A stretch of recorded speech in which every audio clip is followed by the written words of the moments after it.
Dei um comando de ministrar aqui hoje à tarde quem me tocou. Eu sei que quem veio ontem deve ter pregado sobre esse mesmo texto, né, da mulher do fluxo de sangue. Eu, que nasci no Evangelho, já ouvi essa história centenas de vezes.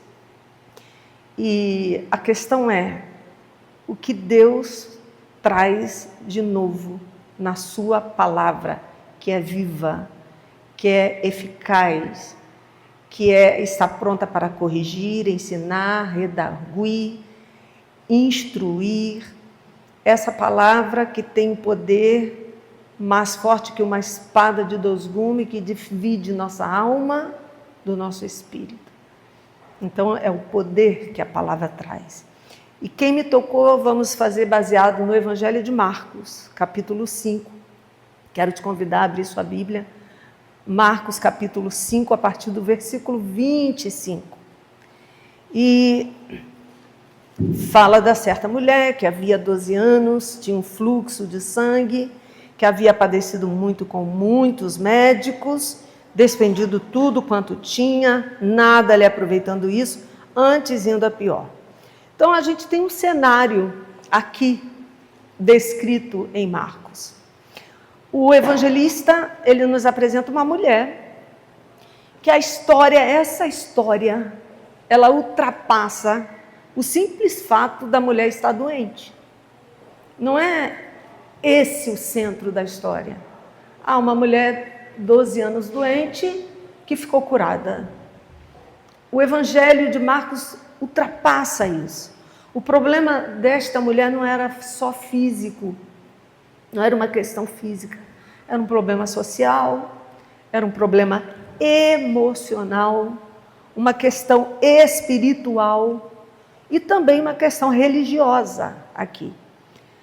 Segundo as leis do Levítico, que eram as leis em vigor aqui nessa época para esse povo, toda mulher com fluxo sanguíneo, você já ouviu isso, era declarada impura. Então, isso você já ouviu falar. Isso significava muitas coisas, muitas coisas. Significava, primeira coisa, afastamento. Significava vergonha. Oi, amor da minha vida, lindinha. O que isso significa? Imagina hoje, a gente está no século XXI, onde tem propaganda comercial sobre absorventes. Hoje é um assunto aberto. Mas se as pessoas à sua volta soubessem que você está a gente fala assim, as mulheres, estou naqueles dias, né? Se as pessoas à sua volta soubessem, todo mundo soubesse que você está naqueles dias, isso é vergonhoso? Sim, de certa forma, sim, ninguém precisa saber, né? Por exemplo, eu estou aqui na igreja e todo mundo sabe que estou naqueles dias. Mas como é que a pessoa sabia que ela estava naqueles dias? Ela vivia assim e ela tinha, pela lei, a obrigação de se declarar impura. Então era altamente constrangedor essa situação que ela vivia. Era uma situação de vergonha, de isolamento. E o pior de tudo era a impossibilidade de conviver com as outras pessoas. Conviver. Ela não tinha abertura para esse relacionamento social, muito menos religioso, ir à igreja, ao templo. Ela não podia fazer isso, porque ela era impura. Nem no pátio do templo ela podia entrar. E isso foi uma situação de 12 anos, um peso que não diminuía, não tinha esperança. Eu vou ficar bem, isso vai passar. Emocionalmente falando, ela estava cansada, detonada, em depressão, em todos hoje esses rótulos que tem por aí, né? TDAH, burnout, isso, aquilo outro, depressão, não sei o quê. Ela ia ter todos, né? Cansada emocionalmente e fisicamente, fraca, esgotada. Agora só tinha uma coisa que ela não havia perdido. Quando ela escutou falar de Jesus. E aí foi uma coisa estranha, interessante nessa história, é que ela não pensou assim, será que esse homem pode me curar, porque ela já tinha ido em muitos médicos. Ela não ouviu essa história com o ouvido de que ele era mais um bom médico. Já viu quando alguém está enfermo numa situação e você fala, olha, eu conheço um médico muito bom, e aí as pessoas vão indicando. Nesse caso, não foi uma questão de indicação. Ela ouviu falar de Jesus depois de ter padecido muito tempo. O versículo 27 fala isso. Ouvindo falar de Jesus. Então ela escutou e alguma coisa acendeu dentro dela. A fé nasceu, foi uma fé que nasceu do Espírito, que Jesus poderia mudar a história dela. Ela não foi lá para ver. Deixa eu ir lá ver como é que é isso aí. Deixa eu lá ver o que estão falando desse homem. Não. O verso 27 diz que ela ouviu falar de Jesus, ela foi por detrás, tinha uma multidão, entrou entre a multidão e tocou na veste, porque ela foi com um pensamento. Só tinha um pensamento na mente dela, que está no 28. Porque se eu tocar na pontinha da roupa dele, eu não... Mas por que isso? Não é que ela achava que a roupa dele tinha poder. É porque era muita gente. Era muita gente. E detalhe, ela tinha que atravessar aquela multidão sem encostar nas pessoas. Como é que isso funciona? Ela não podia encostar nas pessoas. Então, ela só tinha uma meta. De alguma forma, eu tenho que passar por essa multidão sem encostar nas pessoas. E eu só tenho um jeito de atravessar essa multidão. E eu tenho certeza, de alguma maneira, que se eu, nem que eu não encoste nele, nem que ele não me veja, nem que ele saiba que eu não estou ali, ele nem precisa olhar para mim. Eu sei que alguma coisa vai acontecer. E se eu conseguir encostar, que seja na barra da roupa dele, eu tenho certeza que vou ficar curada. Então ela foi para lá convicta daquilo que ia acontecer na vida dela. Ela não esperou ver alguma coisa para ir lá fazer um teste, para ir lá ver se era isso mesmo. Oh, Jesus, filho de Davi. Ela sabia que era quase que impossível Jesus dar atenção para ela, porque era muita gente. Então, foi isso que aconteceu. E aí eu quero falar apenas 3 pontos hoje, aqui, nesse texto, só 3 pontos. E o primeiro ponto que eu quero trazer para a gente pensar, ouvir o Espírito Santo falar, o primeiro é que essa mulher enfrentou os próprios obstáculos. O que eu quero dizer com isso? Ela precisou fazer isso por conta própria. Ela não podia contar com ninguém. E tem muita gente, a gente sabe disso, muita gente que fica esperando o outro. Muita gente que vira para você e fala assim, oi fulana, está indo para a igreja? Ora por mim lá. Você sabe que é assim que acontece. Fulana, ora por mim lá na igreja. E vai lá para onde ela está indo, tomar uma cerveja, ou sei lá fazer o quê, para casa. Ora por mim lá na igreja. Essa mulher, ela entendia que ninguém podia fazer isso no lugar dela. Ela precisava enfrentar os próprios obstáculos. E para chegar até Jesus, ela precisou atravessar muitas barreiras, além das questões físicas dela. Então, a primeira coisa que ela precisou enfrentar, obstáculos internos, que são aqueles que nós enfrentamos. Eu costumo entender que às vezes nós conseguimos ser poderosas para nos destruir mais do que o diabo. Por quê? Porque vencer a nós mesmas é a parte mais difícil do trajeto. Porque vencer Satanás, para quem tem Jesus, é só dizer, Jesus ensina a fazer o quê? O apóstolo Tiago ensina a fazer o quê? Resistir ao diabo e ele foge de você. A palavra diz isso. Agora, como é que você lida com você mesma?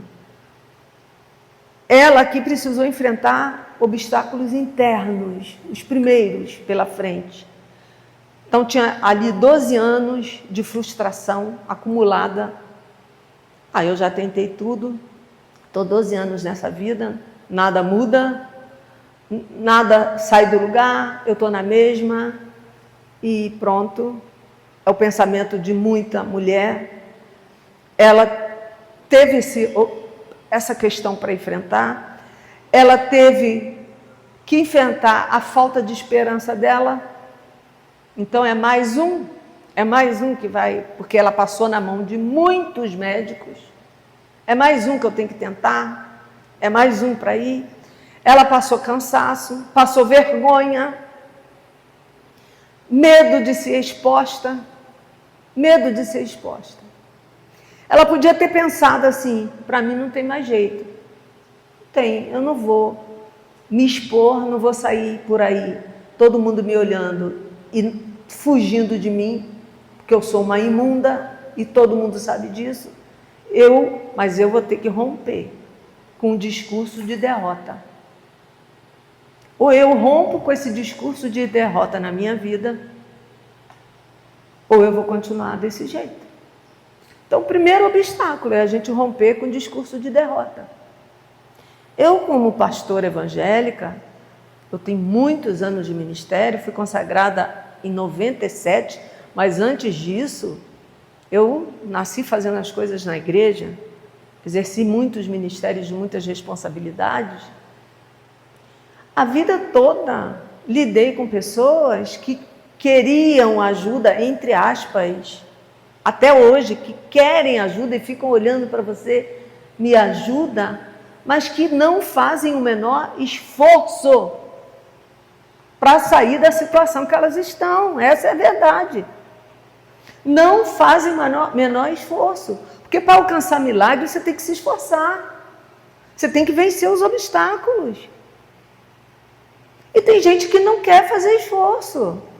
Ela quer que você ore por ela, que ela quer que você faça as coisas por ela, mas ela mesma não quer sair do seu conforto. Ela não quer tomar decisões. Não quer, porque decisões geram responsabilidades. E não querem. Então ela podia estar com esse pensamento, com esse discurso negativo, mas ela precisou enfrentar ela mesma. O outro obstáculo foi o religioso. Porque vocês sabem que Israel não era separado lei, religião e Estado. Era uma coisa só. A lei era a própria religião, o judaísmo. E pela lei ela não podia estar lá. Ela não podia estar junto com outras pessoas. Muito menos tocar em alguém. E quando eu falo tocar em alguém, a gente já pensa logo dela indo tocar em Jesus. Não, só que para ela chegar em Jesus, ela teve que passar por um monte de gente. E ela não podia esbarrar também nessas pessoas. Ela não podia tocar em ninguém. E aí ela corria o risco de ser punida publicamente. Ela estava correndo um risco. Mesmo assim, ela fez o quê? Eu ouvi falar de Jesus, mas se tão somente eu conseguir chegar lá, e se ele não precisa nem me ver, se eu conseguir encostar meu dedo nele, eu sei que eu vou ficar curada. Então eu vou. Aí vem os obstáculos sociais.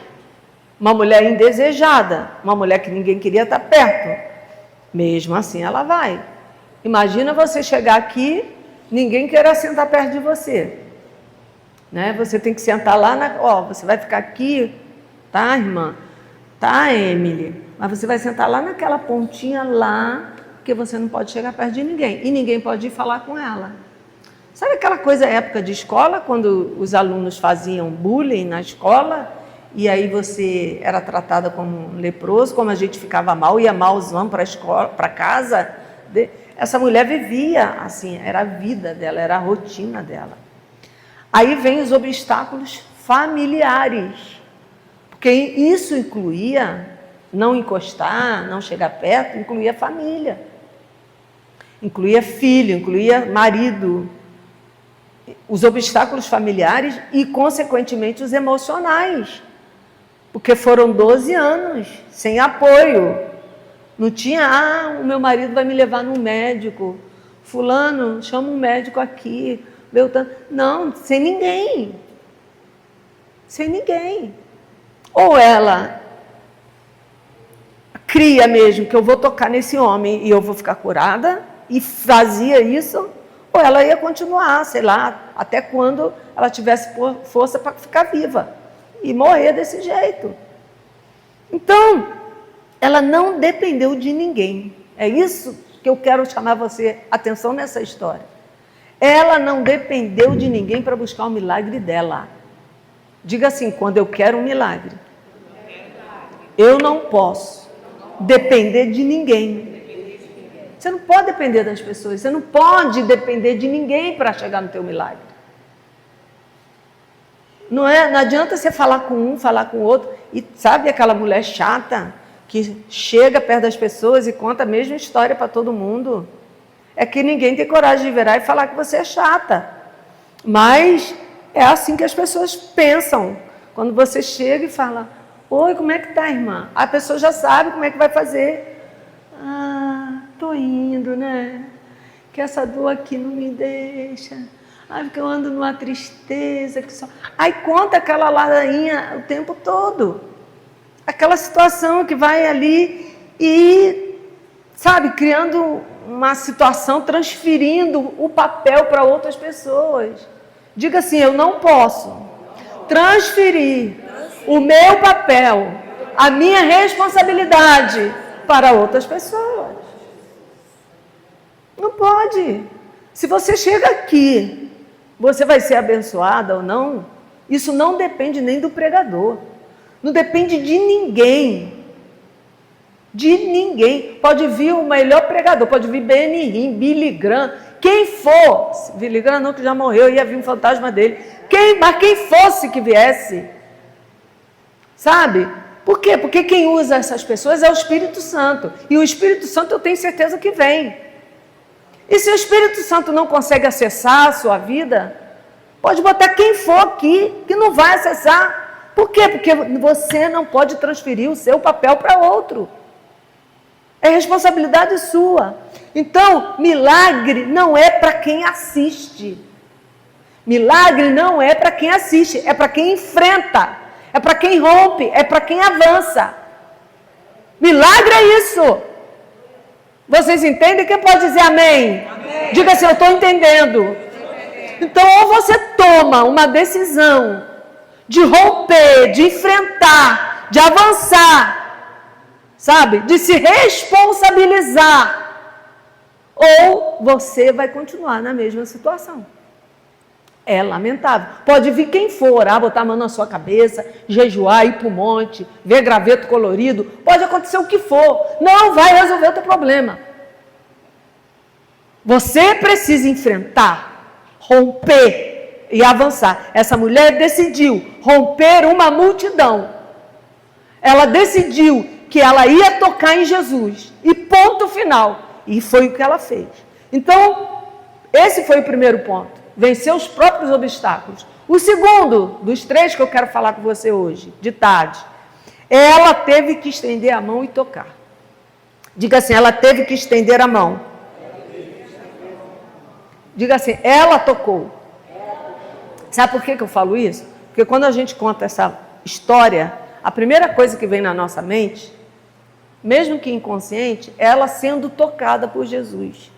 É a primeira coisa que vem.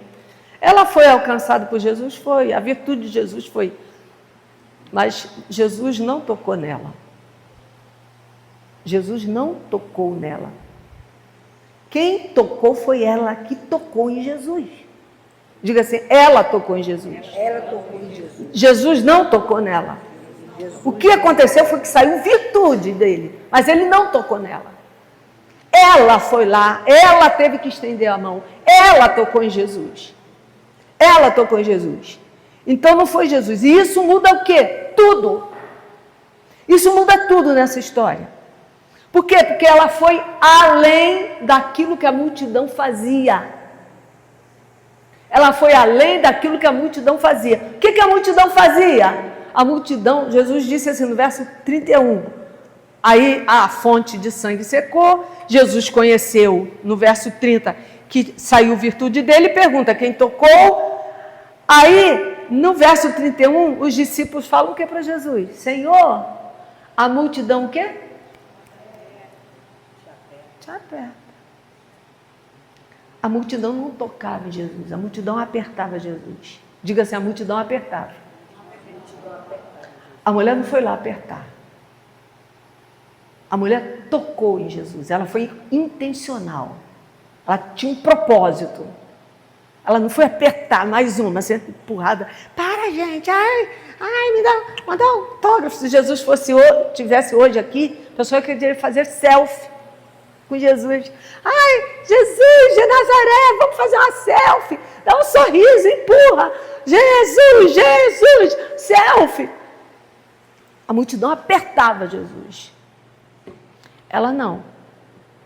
Ela estava pagando um preço altíssimo para estar ali. Fraca, passando mal.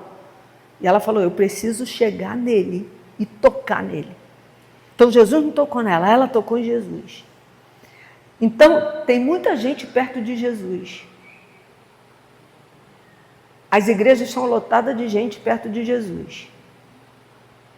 Igrejas modernas cheias de gente perto de Jesus. Muita gente que vem no culto que está perto de Jesus, mas pouca gente toca em Jesus de verdade.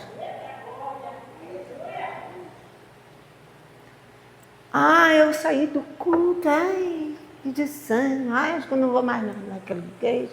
Sabe por quê? Porque muita gente vem assistir, vem ser plateia, vem ficar perto de Jesus. Poucos vêm para a casa do Senhor querendo tocar em Jesus. Eu vou atravessar a multidão e vou tocar nele. Então essa é a nossa postura. É isso que essa mulher fez. Ela tocou nele. Tem muita gente, tá assim, shows, gospel, show de não sei o quê, pastor famoso, não sei quem famoso, vamos lá não sei aonde. Muita gente para chegar perto de Jesus. Foi maravilha, foi, porque todo mundo cantou. Gente, quem não fica emocionado quando tem milhões de pessoas cantando? O santo, santo, e lá o povo louvando, é emocionante. Muita gente perto de Jesus, pouca gente tocando em Jesus. Tocando em Jesus. O que a gente vê aqui, que ela teve que estender a mão e ela saiu da zona de conforto. Ela teve que largar seu confortinho e parar de falar assim, pastora Beth, vai lá e ora por mim. Vai, Emily, vai, Elisa, ora por mim. Pastora, ora por mim, tá? Porque tem muita gente que sai pedindo oração, que não quer largar o conforto dele. É engraçado, né? Está precisando, mas não quer sair do conforto, de vir buscar, de vir tocar em Jesus, de vir enfrentar obstáculos. Não quer sair do conforto. E para tocar em Jesus, ela teve que fazer mais, minhas queridas irmãs, meu irmão que está aqui. Ela precisou se curvar. Ela precisou se abaixar. Por quê? Ela tocou aonde mesmo que diz? Qual foi a parte que ela tocou? Orla é o quê? Bainha do vestido. Só tinha um jeito, minha gente, dela chegar em Jesus sem encostar em ninguém. Pelo chão. Por quê? Se tem uma multidão aqui, eu não vou conseguir chegar em alguém sem tocar nessas pessoas. Eu vou esbarrar nelas. Eu não posso. Então ela teve que elaborar um plano e falar assim, se eu sair igual uma cobra, me arrastando por aqui, dando a volta ali, eu vou chegar nele e não vou ter encostado em ninguém. E ele não precisa encostar a mão em mim. Eu vou encostar na ponta, para ele não ficar sujo, contaminado, eu vou encostar na ponta do vestido dele, na roupa dele. Ela teve que chegar a Jesus por baixo. Ela teve que ir curvada. Ela teve que se prostrar, ela teve que se abaixar, ela teve que se mexer, ela teve que se mover. Quem quer Jesus tem que se mexer, tem que se mover, tem que se prostrar, tem que se encurvar, tem que se humilhar. Sabe? Tem que ir para o pó. É assim que se toca em Jesus. Era o propósito? Então, não era o propósito? E qual era? Ser curada. Então ela pagou o preço para isso. Ela pagou o preço para isso. Ela tinha um objetivo. Aquele toque não foi porque esbarrou, não, foi intencional. Ela não esbarrou em Jesus. Foi intencional. Então não foi uma coisa aleatória. Ai, consegui chegar nele, aleatório. Ela buscou algo específico. Algo específico. Ela dizia dentro dela: se eu apenas tocar nas vestes dele, eu serei curada. Ponto. E foi. E aí ela faz uma coisa maior. Ela toca com fé. Porque se fosse qualquer fé, qualquer esbarrão por esbarrão, todo mundo que estava lá esbarrou. Ela tocou com fé. Por quê? Queridas irmãs, Jesus está sempre disponível. É isso que a gente precisa entender. Jesus sempre esteve disponível para nós. Jesus sempre está disponível para nós. Eu não sei que situação que você enfrenta, qual situação que você está hoje. Agora, disponível por disponível, Jesus sempre está. Agora, só extrair virtude dele, para extrair virtude de Jesus, é só quem toca com fé verdadeira. É quem toca com fé verdadeira. Então, muita gente vem ao culto, assiste, chega perto de Jesus, louva, canta, se emociona, tá, pastora? Chora, tem muita gente que chora, porque é a emoção, é a alma da gente. Agora, o Espírito, aonde o Espírito Santo habita e trabalha, é quando a gente sai da nossa situação de plateia, de esbarrar em Jesus, para um propósito, tocar em Jesus. Eu vim aqui hoje porque eu quero tocar em Jesus. Eu vim aqui hoje porque eu preciso de um milagre. Eu preciso, às vezes não é só uma bênção, não. Eu quero ser cheia do Espírito Santo. Eu vim aqui porque eu quero uma experiência divina. Então eu vim aqui com um propósito, eu vim aqui intencional. Eu vim aqui com uma meta. E eu vou cumprir. E o último ponto, ela precisou se responsabilizar pelo milagre. Ela teve que se responsabilizar. Porque logo que ela toca, sai virtude, e aí Jesus percebe. Saiu virtude. Aí ele vira para a multidão: quem aqui encostou em mim? Quem não está ligado, os apóstolos, os discípulos: Senhor, como assim? Está todo mundo apertando. Mas Jesus perguntou. Por que ele perguntou? Por que Jesus foi lá e fez esse confronto? Quem me tocou? Espera aí, alguém aqui encostou em mim. A multidão te aperta, o Senhor pergunta quem me tocou, e Jesus olhava em redor para ver quem era que tinha feito. Está lá no verso 32. Aí a mulher, sabendo, ela sabia, tanta gente encostando nele, mas ela sabia. Na hora ela sentiu o sangue estancar. Na hora. Aí diz, e temendo e tremendo, ela começou a tremer.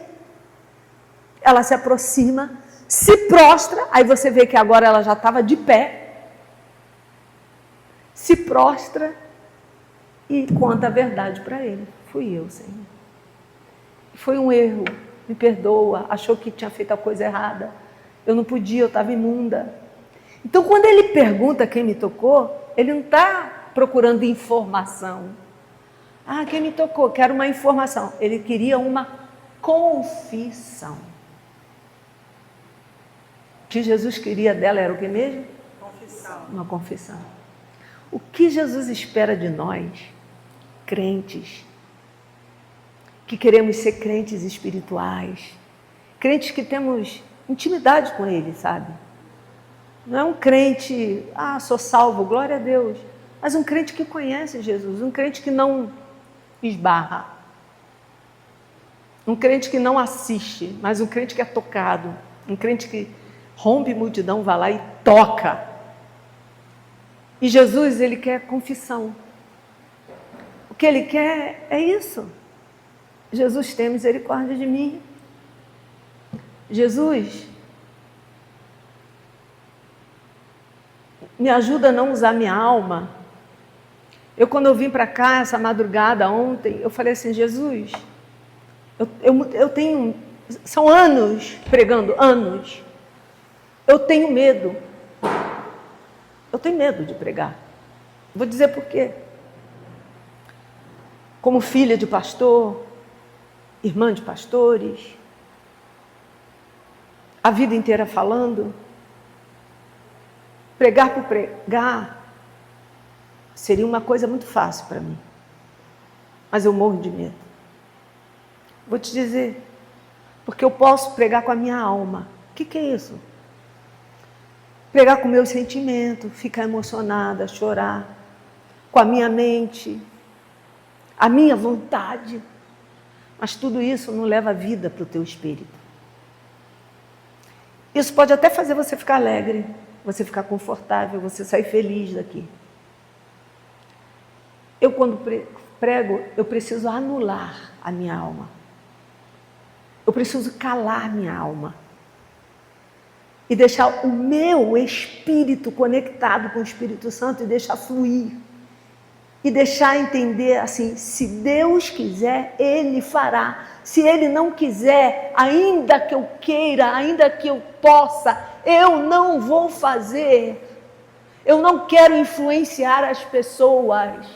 Eu não quero fazer você dar glória a Deus por dar. Eu não quero que você se expresse e pareça que você saia daqui muito feliz, porque eu quero deixar isso aqui muito alegre. A minha preocupação é: aquieta-te, alma. O meu aprendizado é zero diante da glória de Deus. Espírito Santo, se o Senhor quiser falar, como, o que, fique à vontade para que eu seja apenas um instrumento. Eu não sei qual música o Senhor quer tocar, o músico quer tocar. Eu sou um instrumento, não sou eu que digo a música. É o músico que define aquilo que toca. Vocês conseguem entender isso? Não é um instrumento que, vou tocar, eu sou afinado. É o músico que define que música eu vou tocar. É o Espírito quem tem que definir o que é que Ele quer fazer hoje aqui nesse lugar. Não sou eu. Mas isso para pregador é difícil. É complicado um pregador fazer isso. Por quê? Porque vai ter vezes que ele vai falar e não vai acontecer nada. E o povo vai ficar olhando como que... Quantas e quantas vezes eu já preguei na minha vida. E a sensação que eu tinha era que eu queria abrir a cabeça das pessoas e enfiar a palavra de Deus dentro delas, mas elas não reagiam. Sabe o que já aconteceu comigo? Do Espírito Santo, eu num púlpito, igreja cheia, o Espírito Santo fala assim: chega, Denise. Se eu não convenci, não é você quem vai convencer. E na hora eu parar, amém, fechar e descer. E às vezes finalizar sem pé e sem cabeça. Por quê? Porque se o Espírito Santo diz chega, eu que não vou continuar. Mas para nós é difícil. Para quem prega, é difícil. Se submeter, ficar totalmente dependente àquilo que Deus quer. Eu poderia fazer várias coisas, várias dinâmicas, várias coisas, cantar várias coisas, profetizar, botar a mão na sua cabeça e deixar isso aqui muito movimentado. Mas eu morro de medo. Eu não tenho medo do diabo, irmãs. Não tenho. Eu tenho medo de Deus. Terrível. Deus me assusta. Quando eu falo medo de Deus, é medo de verdade. É a palavra bonita que a gente quer usar como temor do Senhor. É um princípio da sabedoria. E eu tenho esse medo de desagradar o Espírito Santo.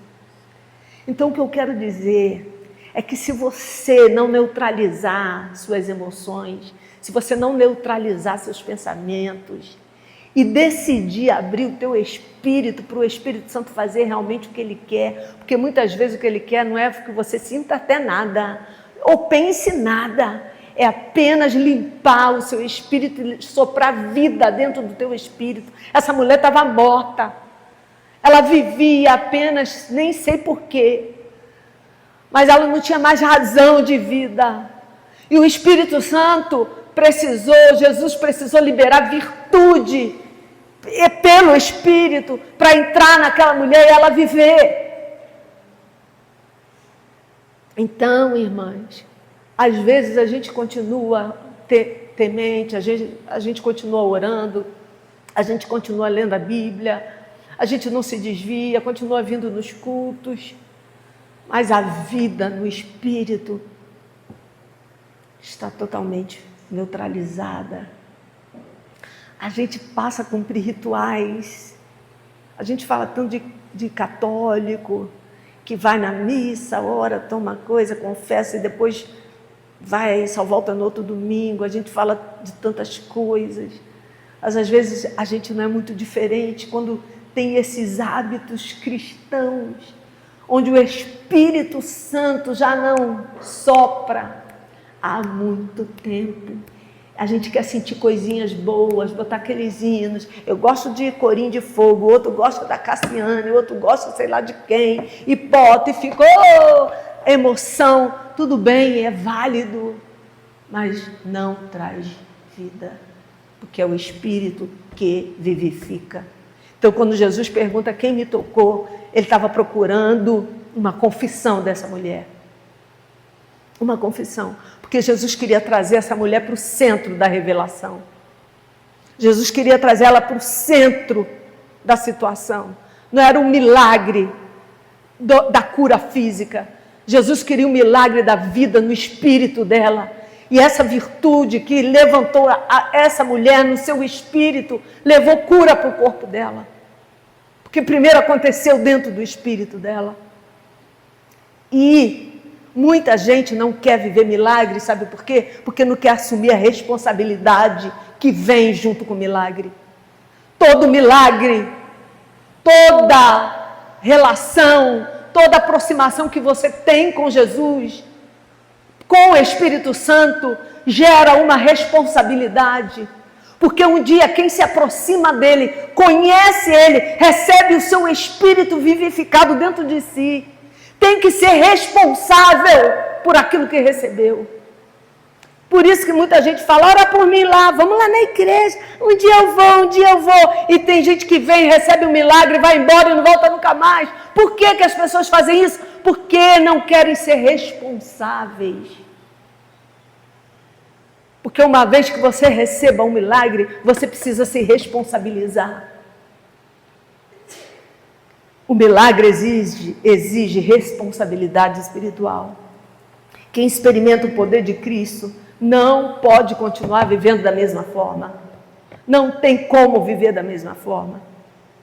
No verso 34, Jesus fala assim, filha, a tua fé te salvou. Vai em paz e seja curada deste mal. Eu acho que essa mulher ficou curada no físico mesmo agora. Que antes foi tanta virtude, que a virtude que entrou no espírito dela estancou o sangue. Aí Jesus vem e diz, agora seja curada do teu mal.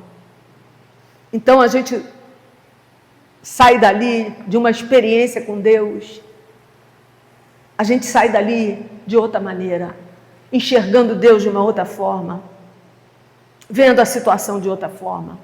Então você vê que o toque dela foi diferente. Os doentes que Jesus tocava, muitas vezes iam embora e não retornavam. Tem a parábola lá, parábola não, a história mesmo, de que Jesus curou 10 leprosos e quantos que voltaram para agradecer?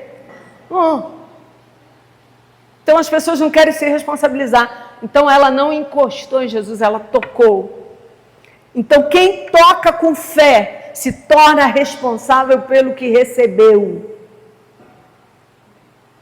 E outra coisa, são os tantos talentos que o Senhor vem nos distribuindo durante a nossa vida. Os milagres, as bênçãos, são os talentos que o Senhor vem nos distribuindo e que às vezes a gente vai enterrando, para quando ele chegar para a prestação de conta e falar, está aqui, eu enterrei. E ele olhar e falar assim, servo inútil. Então eu te dou e você enterra. Uma vez que recebemos coisas de Deus, nós somos responsáveis por multiplicar, por replicar esses milagres para a vida das outras pessoas. Quem está entendendo, diga amém. Amém.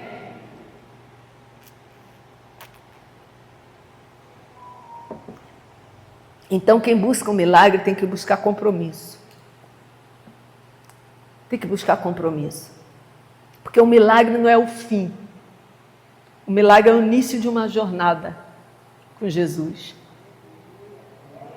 O milagre é o início de uma jornada com Jesus. É o começo. E vou dizer mais.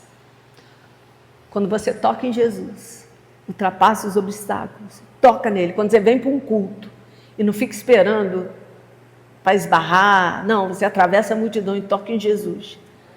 O toque nos torna indesculpáveis. O que é isso? Eu não tenho mais como me justificar. Eu não tenho mais desculpas a dar. O que a gente pode concluir? Jesus ainda toca as pessoas? O que vocês acham? Sim ou não? Nos cultos, Jesus ainda toca? Jesus parou? O Espírito Santo que desceu lá em Atos dos Apóstolos, no Pentecoste, ele parou? Não. Por que tanta gente parou de ser tocado, ter a vida mudada? Uma hora está na igreja, outra hora está longe, outra hora é crente, outra hora é lobisomem, outra hora é não sei o quê. É o quê? Por quê? O que é que muda? Eu fico esperando Jesus me tocar, mas eu vou tocar em Jesus. E o que é que muda?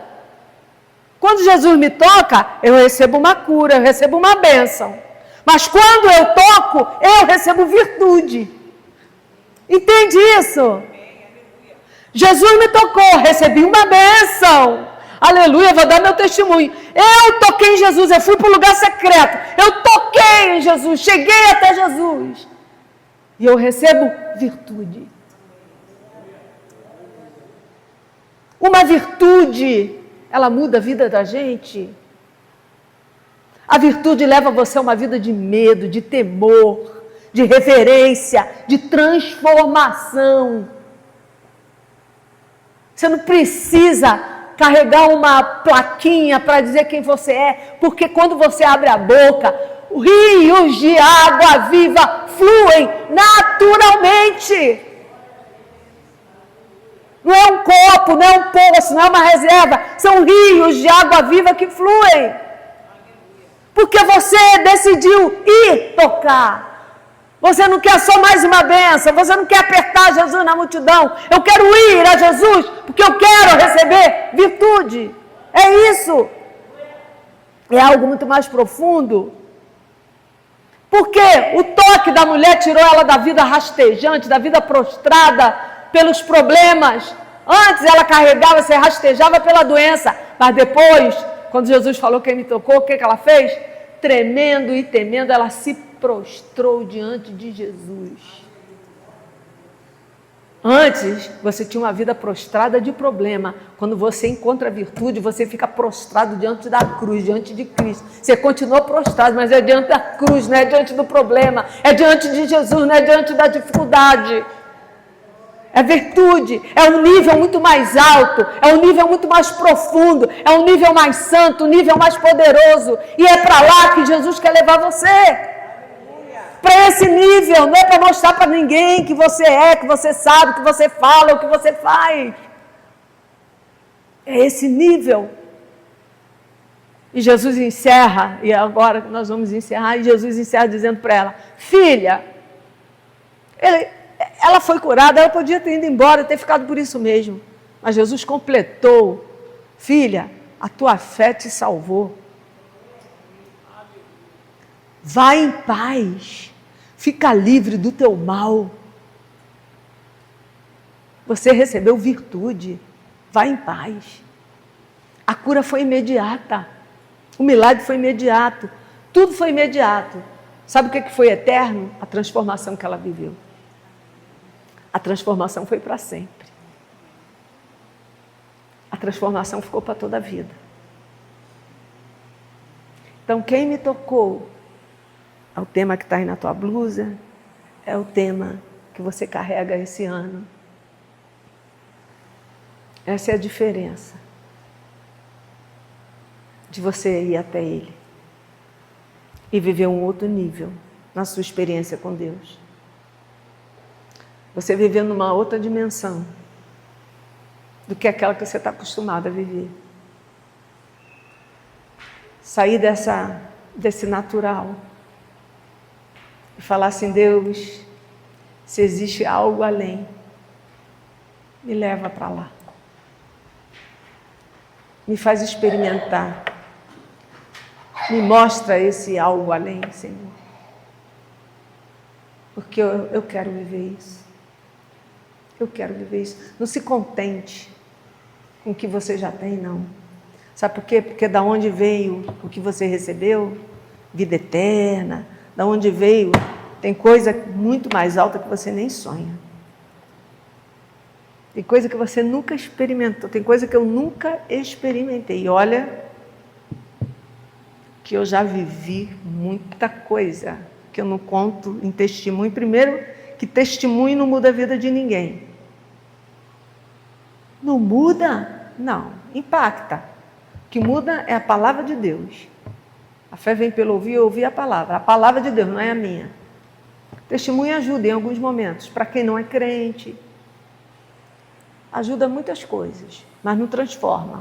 O que transforma é a palavra de Deus. Então, eu gosto da palavra. Mas eu já vivi muitas coisas com Deus. Absurdas. E coisas que eu nem tenho autorização para falar. Porque tem gente que vai crer, não vai crer, e eu, para quê? Porque eu vou compartilhar coisas com gente que nem vai crer. Por quê? Porque cada um vai buscar a sua experiência. Cada um vai fazer o seu esforço para receber virtude.